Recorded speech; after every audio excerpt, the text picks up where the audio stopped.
In this week's BlizzPro Weekly, WoW might be allowing you to pay for level 90, Diablo III patch 2.0 goes live soon, the Heroes of the Storm pay model is inadvertently revealed, Hearthstone will be getting a spectator mode, and why does BlizzPro not want you to kick their robot?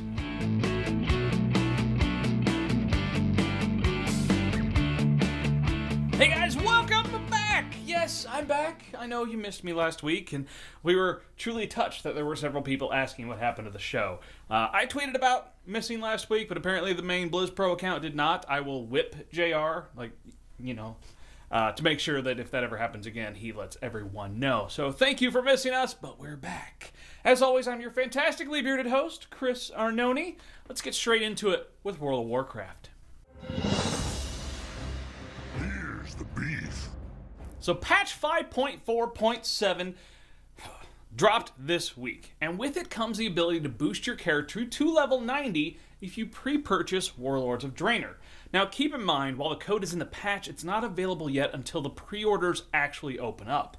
Basically, Blizzard put this in the patch so they can easily just flip a switch when it's ready. However, when the realms came back up, the online store had a surprising feature in it.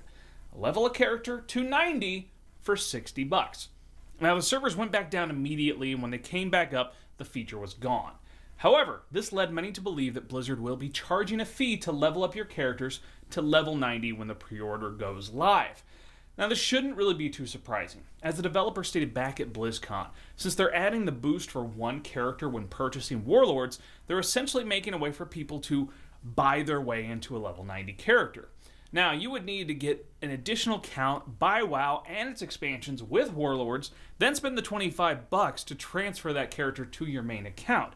They said this feels really clunky, and they might just look into a more streamlined way to allow people to buy a level service and make it a little cheaper and easier than going through all that mess. Many opponents, however, are saying that this marginalizes the leveling process and kills the integrity of the game.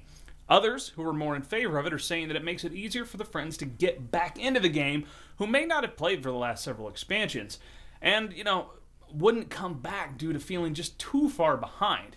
We're curious, however, on your thoughts. Is this good for WoW, and is the price point where you want it to be? Or are you a little disappointed in the game would be that it's offering the service at all? Let us know down in the comments. We'd love to read those. All right. More WoW stuff. Now, Blizzard posted a recent update about PvP changes coming to Warlords. Some of it's good, some bad. Let's start with the bad news. Always do that, right? Trial of the Gladiator that was talked about back at BlizzCon, gone. Now, this was a system planned out that would allow players to have a preset of gear in Arena and would only be available for special times. This was to try and encourage a high level of play. However, due to feedback from the community, too many people felt that they would miss out on those preset special times, and it was possible that normal arena games would lose a lot of their replay value. So Blizzard is no longer developing this new system. Now the good news is that they will be bringing skirmishes back to the game. Now these were taken out with the release of Cataclysm, and they will be back in a way to queue for 2-on-2 or 3-on-3 unranked arena play with friends or by yourself. Final piece of good news is that they're creating a spectator invite system. This is ideal for tournament organizers who've had to rely on unreliable third-party add-ons and jump through a lot of hoops to get this to work. Now there will be an in-game client so you can hold and spectate your own PvP tournaments. This is something that we at BlizzPro are super excited about, and maybe, if you guys are up for it, may look into running our own fun little tournaments. Let us know if you've got some interest in that, and that may be something we'll pursue in the future. Now this past week, there was also a large Blizzard press event for several of their games, WoW included. Now over in Asia, it was translated from lead encounter designer Ion Hazakostas that you would have to get a silver in Proving Grounds in order to queue for looking for raid. Now this led to some cheers and some jeers from the community. However, it was a bit of a mistranslation. Ion posted a clarification of what he said. Now, he said that Warlords will have a normal and heroic mode for every dungeon in Warlords. To enter normal dungeons, the only requirement will be your basic level, eye level requirements to queue. However, for heroic dungeons, you will need a silver in Proving Grounds to queue for the heroic dungeon. Now, if you form a pre-made group, you can enter heroic dungeon without that requirement. It's apparent Blizzard is trying to improve the pickup group system a little to make sure that players have an understanding of their characters before attempting these more challenging pieces of content. All right, lots of good WoW stuff. Let's talk Diablo.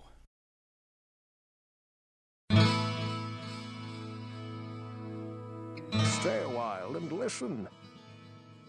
As we said during the WoW segment, there was a large press event for Blizzard games, and Diablo was included in that.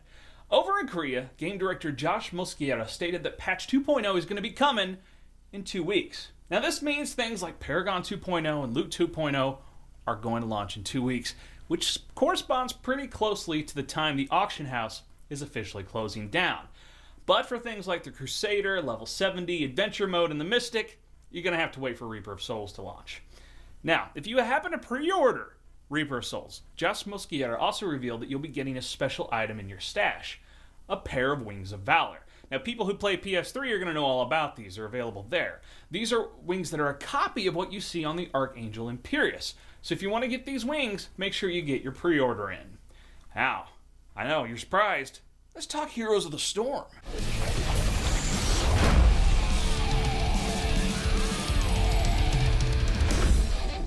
So with this press event that just happened, even Heroes of the Storm got some additional news, right? Oh, so exciting to hear anything about this.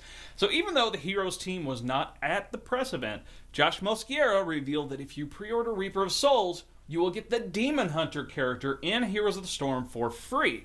Alright, now that's a little piece of news, but what we're reading into that is a lot bigger. This tells us a pretty important piece of info about how the Heroes pay model will work. It appears they're going more League of Legends rather than Dota 2. So in League of Legends, you have a set number of free characters you can play, and they're on a rotation. If you want more, you either have to buy them or earn them through gameplay. Whereas in Dota 2, all the characters are open to play, you just pay for things like skins and other cosmetic features in the game. Several people were hoping for more of a Dota 2 model, but based on Josh Mosquera's comments, that likely won't be it. But it could also mean that the only way the Demon Hunter is available for Heroes is through pre-ordering Reaper, but that would be pretty unusual for a MOBA. And there's more. So, with the alpha client getting leaked in the last couple weeks, several data miners have grabbed files which reinforce the assumptions based on Josh Mosquera's comments. In the files, there's a bit of XML code that tells which heroes are free right now, and there are 5 of them, okay? So you're going to get Falstad, Raynor, Tinker, Tyrael, and Uther. Now there's also some code available where you have 3 other slots to unlock free characters. We're guessing one of those is the Demon Hunter through the Reaper of Souls promotion.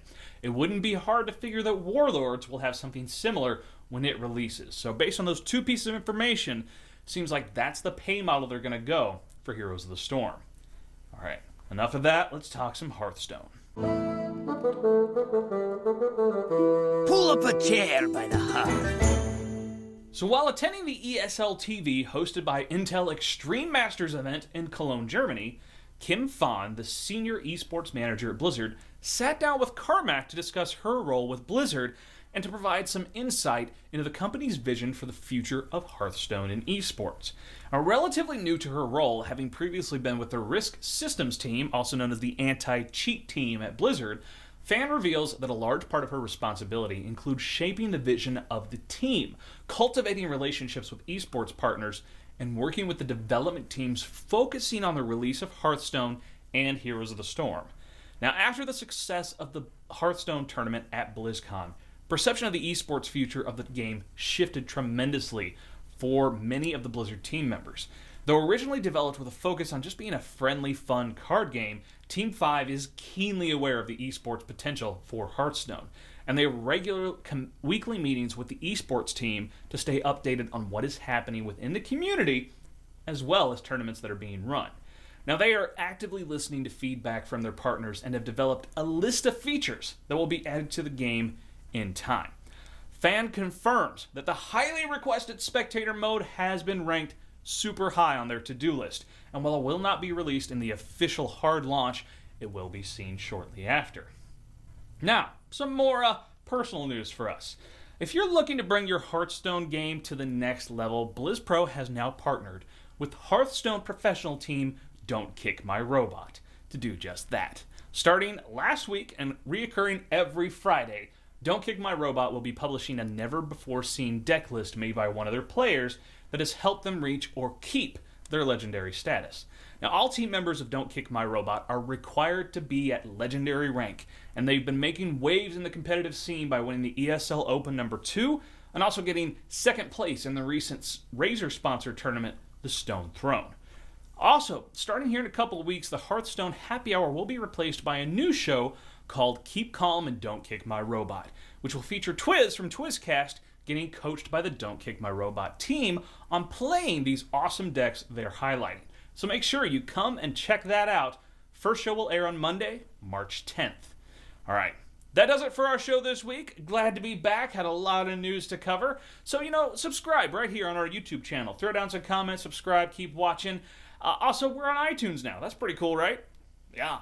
Twizcast. Listen and subscribe to that as well as the rest of our BlizzPro.tv shows. Me, I'm all over the internet. Twitter, Facebook, Tumblr, Goodreads author. You can buy my first novel on Amazon.com. And of course, you want to check out BlizzPro.com. All the news, reviews, interviews, everything you need to know about Blizzard Entertainment games. Stay beardy, my friends.